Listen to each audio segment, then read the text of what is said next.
రోజుల్లో ఈ హైడ్రా వల్ల రియల్ ఎస్టేట్ పరంగా ఏమైనా కుప్పకూలిపోయే ఛాన్సెస్ ఉన్నాయా? హైదరాబాద్ రియల్ ఎస్టేట్ అస్సలు కుప్పకూలదు. కానీ చాలా మంది భయపడుతున్నారు కదా ఇన్వెస్ట్ చేయడానికి. ఇన్వెస్ట్మెంట్ పెడదామనుకున్న వాళ్ళు కూడా ఇన్వెస్ట్మెంట్ పెట్టకుండా ఆగిపోతున్నారు. హైడ్రా వల్ల చెరువుల పక్కన కబ్జా చేసి కట్టే వాళ్ళందరూ తగ్గుతారు. ఫస్ట్ ఇన్ఫర్మేషన్ లేని వాళ్ళ దగ్గర, నాలెడ్జ్ లేని వాళ్ళ దగ్గర సజెషన్స్ అడగకూడదు. సజెషన్ ఫెయిల్ అవ్వడం పక్కన పెడితే వాళ్ళు బాగానే ఉంటారు, పాటించిన మనం పోతాం. సో ప్రెసెంట్ ఉన్న రియల్ ఎస్టేట్ సిచ్యువేషన్స్ ప్రకారంగా ఎక్కడ ఇన్వెస్ట్ చేయడం వల్ల లాభాలు పొందొచ్చు అంటారు? ఇన్వెస్ట్మెంట్ చేసే ముందు ఎక్కడ చేయాలి అనే దానికంటే ఎందుకు చేయాలి అనేది క్లారిటీ ఉండాలి. అమరావతిలో కూడా ఇన్వెస్ట్ చేద్దామన్న ఆలోచనలు చేస్తున్నారు ప్రెసెంట్. అక్కడ ఇన్వెస్ట్ చేయడం వల్ల ఎంతవరకు మంచిది అంటారు? కొంతమంది అయితే అప్పు చేసి మరి తీసుకొచ్చి అటు పెడుతున్నారు, స్కామ్ చేస్తున్నారు.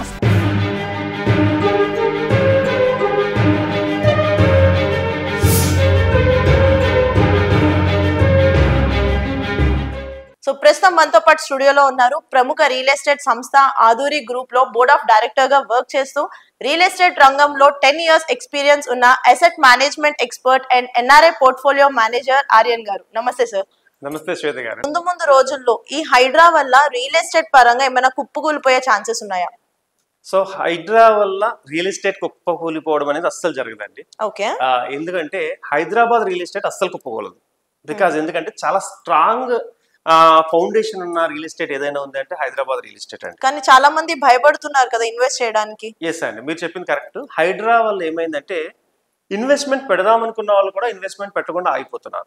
బికాజ్ ఏంటంటే మనం పెట్టిన ఇన్వెస్ట్మెంట్ రేపన్న రోజున హైడ్రాలో కూల్ చేస్తారేమో, హైడ్రా వల్ల మన స్థలాలు పోతాయేమో, ఈ భయాలతో ఏంటంటే ఇన్వెస్ట్మెంట్ అనేది ఆగిన మాట వాస్తవమే, హోల్డ్ అయింది అనమాట. సో నేను సజెషన్ అంటే మీ ద్వారా ప్రేక్షకులకి ఏం చెప్పాలనుకున్నా అంటే హైడ్రా గురించి పూర్తిగా తెలుసుకుని ఇన్వెస్ట్ చేస్తే 100% మీ యొక్క ఇన్వెస్ట్మెంట్ సేఫ్ గా ఉంటుంది.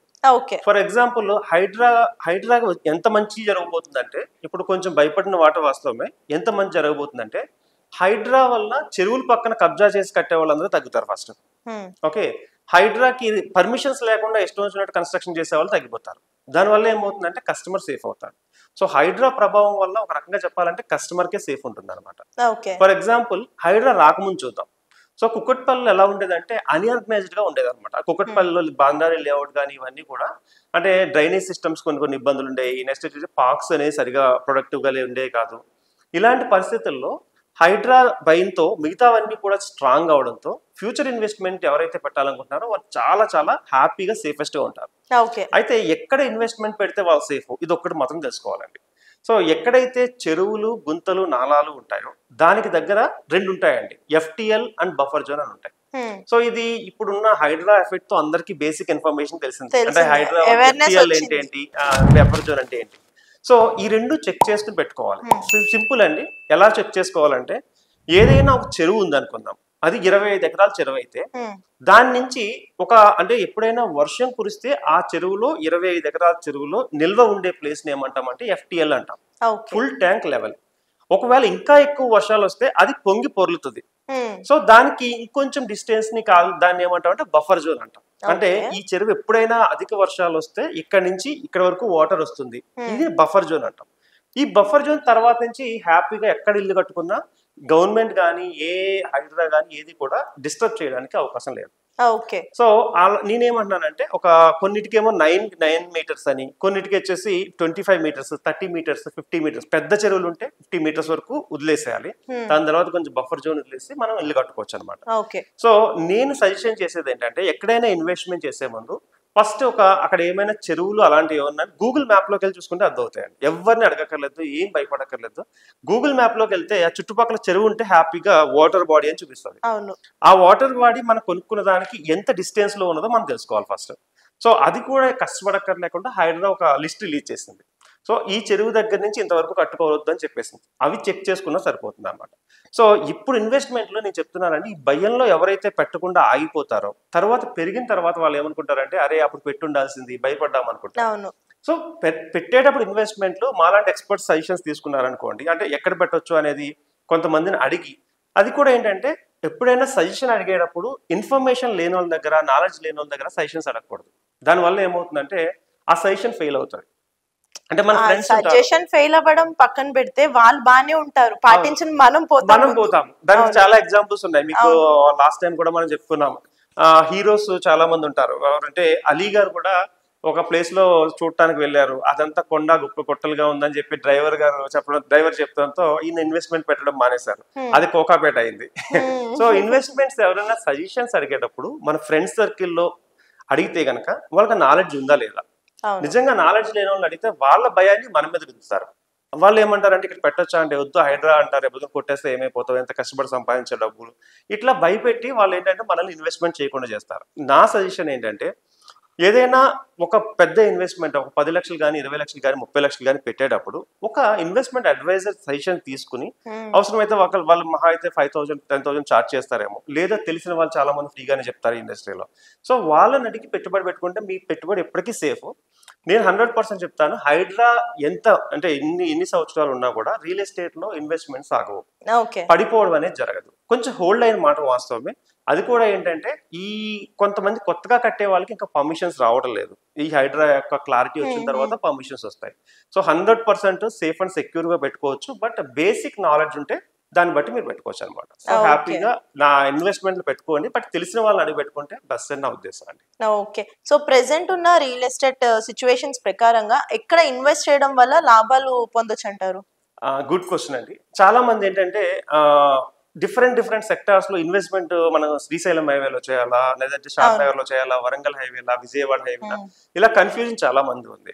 నా సజెషన్ ఏంటంటే ఇన్వెస్ట్మెంట్ చేసే ముందు ఎక్కడ చేయాలి అనే దానికంటే ఎందుకు చేయాలి అనేది క్లారిటీ ఉండాలండి. సో ఫర్ ఎగ్జాంపుల్ మనం ఒక 10 లక్షలే నా దగ్గర ఉంది. సో ఈ 10 లక్షల్లో నేను గనక ఇన్వెస్ట్మెంట్ చేయాలంటే నాకు సరైన ప్లేస్ ఏంటి అనేది చెప్పాలనుకుంటే నేనేమంటానంటే షాద్ నగర్ సైడ్ ఇప్పుడు చాలా బూమింగ్ ఉందండి. షాద్ నగర్ సైడ్ ఇన్వెస్ట్మెంట్లు చాలా బూమింగ్ లో ఉన్నాయి. అంటే ఒక్కొక్క హైవేకి ఒక్కొక్కసారి పాపులారిటీ పెరుగుతుంది. ఫర్ ఎగ్జాంపుల్ ఒకప్పుడు ముంబై హైవేలో ఇన్వెస్ట్మెంట్ అంటే అది హాట్ కేక్. అది అంటే ప్రతి ఒక్కళ్ళు ముంబై హైవే అనేవాళ్ళు. ఇప్పుడు అక్కడ సాచురేషన్ వచ్చేసింది. సో సాచురేషన్ రావడంతో ఏమైందంటే ముంబై హైవే నుంచి ఒక షిఫ్ట్ ఎలా చేంజ్ అయిందంటే షాద్ నగర్ కి షిఫ్ట్ అయింది. సో షాద్ నగర్ లో ఇన్వెస్ట్మెంట్ పెట్టడానికి ఏంటి అసలైన రీజన్స్, ఎందుకు ఇన్వెస్ట్మెంట్ పెట్టాలి అంటే నేను టాప్ 5 పాయింట్స్ చెప్తాను. ఎవరైనా ఇన్వెస్ట్మెంట్ పెట్టుకోవాలనుకుంటే మాత్రం ఈ 5 పాయింట్స్ ని మీరు బేస్ చేసుకుని ఇన్వెస్ట్మెంట్ పెట్టుకోవచ్చు. ఫర్ ఎగ్జాంపుల్ షాద్ నగర్ కి అడ్వాంటేజ్ ఏంటంటే ఎయిర్పోర్ట్ ఎక్కువగా దగ్గరగా ఉన్న ప్లేస్ ఏది ఏంటంటే బెంగళూరు హైవే, దట్ ఈస్ షాద్ నగర్ లో ఉంది. అంటే షాద్ నగర్ సైడ్ బెంగళూరు హైవేలో పెట్టుబడుల గురించి చెప్తున్నాను. సో కంపేర్ చేసుకుంటే మిగతా వాటికంటే మనకి దగ్గరలో ఉంది ఎయిర్పోర్ట్. సెకండ్ ఏంటంటే రీజనల్ రింగ్ రోడ్ అనేది సౌత్ సైడ్ ఆల్రెడీ స్టార్ట్ చేశారు, అంటే దానికి వర్క్ జరుగుతుంది. So regional ring road work దగ్గరలో జరగడం వల్ల ఆ పాయింట్ ని బేస్ చేసుకుని కూడా మనకి ఆర్ఆర్ఆర్ అంటాం, ఆ రీజనల్ రింగ్ రోడ్ బేస్ చేసుకుని కూడా మనం ఇన్వెస్ట్మెంట్లు పెట్టచ్చు. థర్డ్ వన్ ఏంటంటే లాంగెస్ట్ హైవే అండి. మీరు భారతదేశం పట్టణం తీసుకుంటే కింద నుంచి పై దాకా ఉన్న హైవే ఏదైనా ఉంది అంటే బెంగళూరు హైవే, అంటే కాశ్మీర్ నుంచి కన్యాకుమారి దాకా ఉంది ఇది. సో ఈ హైవేని ట్రేడ్ హైవే అని కూడా అంటాం, అంటే ఎక్కువ ట్రేడింగ్ జరిగే హైవే అనమాట. అది కాకుండా ఇప్పుడు 4 లైన్స్ ఉన్నది 6 లైన్ 8 లైన్ 10 లైన్ 12 లైన్ రాబోతుంది. సో ఇది మనకి అడ్వాంటేజ్ కాబోతుంది. అది థర్డ్ పాయింట్. ఫోర్త్ పాయింట్ ఏంటంటే పెద్ద కంపెనీలన్నీ ఆ సైడ్ నా ఇన్వెస్ట్మెంట్ స్టార్ట్ చేశాయి. ఫర్ ఎగ్జాంపుల్ మై హోమ్ వాళ్ళది 1000 acres లో మై హోమ్ స్మార్ట్ సిటీ అని రాబోతుంది. But it will take some time. వాళ్ళు అక్కడ ఇన్వెస్ట్ చేస్తున్నారంటే అర్థం ఏంటి, వాళ్ళు మనకంటే ముందే ఉంటారు కదా, అడ్వాన్స్ గా ఉంటారు. డెవలప్మెంట్స్ అవి అర్థమవుతాయి కాబట్టి. సో అక్కడ అలాగే కాదు, వాస్వి కంపెనీ కొన్ని ప్రాజెక్ట్స్ ఉన్నాయి, వాస్వి గ్రూప్ అని ఇంకా నేమ్డ్ ప్రాజెక్టులు చాలా మంది ఉన్నాయి. అంటే వీళ్ళందరూ అక్కడ ఇన్వెస్ట్మెంట్ చేయడానికి రీజన్ ఏంటంటే ఫ్యూచర్ లో బాగా డెవలప్ అవుతుంది. నెక్స్ట్ పాయింట్ ఏంటంటే ఆ చుట్టుపక్కల 400+ కంపెనీస్ ఉన్నాయి షాద్ నగర్ బేస్ చేసుకుని. ఇప్పుడు షాద్ నగర్ నెమ్మదిగా మన సిటీ కల్చర్ కి అలవాటు అవుతుంది. కొంతమంది దాన్ని సెకండ్ హైదరాబాద్ అని కూడా అంటున్నారు.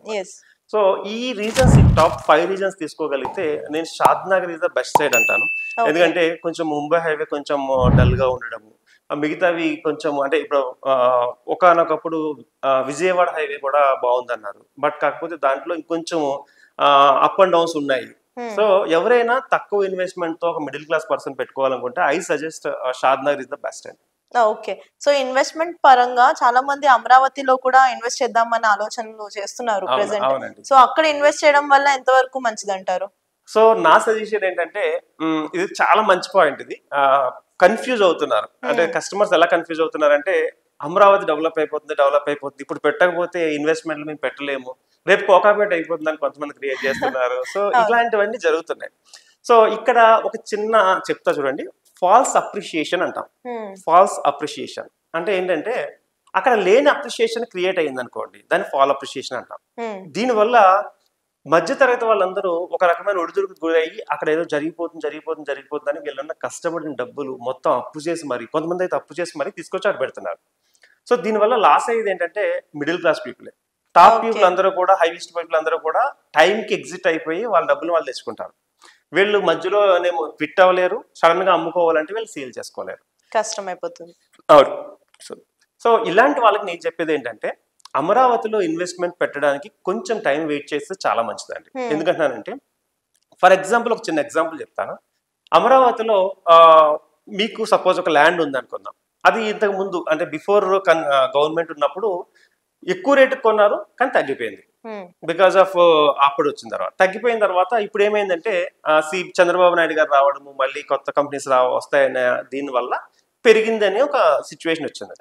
సో మీరేం చేస్తున్నారంటే, అంటే మీరంటే జస్ట్ చెప్తున్నారు, నా ల్యాండ్ రేట్ ఎంత ఉందని చెప్పేసి మీరు సేల్ చేస్తానని చెప్తున్నారు మీరు. సో నేను వచ్చి అడుగుతాను, సేల్ చేస్తున్నానంటే ఎంతకి ఇస్తారు మీరు అని అడిగితే మార్కెట్ రేట్ కంటే మీరు ఎక్కువ చెప్తున్నారు. బట్ నాకున్న నీడ్ని బట్టి నేను మీ దగ్గర తీసుకుంటానని చెప్తాను, బట్ మీరు అమ్మరు. అంటే మీరు ఏం చేస్తున్నారంటే, మీరంటే ఈ ప్లేస్ లో కస్టమర్స్ చెక్ చేసుకుంటున్నారు, నాది ఎంత వస్తుంది, నా పాట ఎంత వస్తుంది, నాది ఎంత ముందుకు ఉన్నది ఎంత వరకు వచ్చింది, కానీ ఎవరు అమ్మట్లేదు.